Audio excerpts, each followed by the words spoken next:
Hi guys, papunta kami dito sa bahay nila Audrey. Nauuhaw ho kami, sobra. Yes, ito po, may bahay po sila dito sa gilid ng bundok. No? Sobrang napaka ganda po dito, no? Ito po yung bahay nila.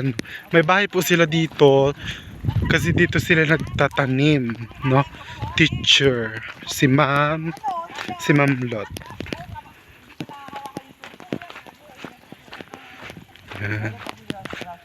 Dito yung bahay nila, no? Yung second house nila. Although may bahay sila sa section 2. Doon naghihintay yung mga kasama. Yun, nagha-hi-hi sila.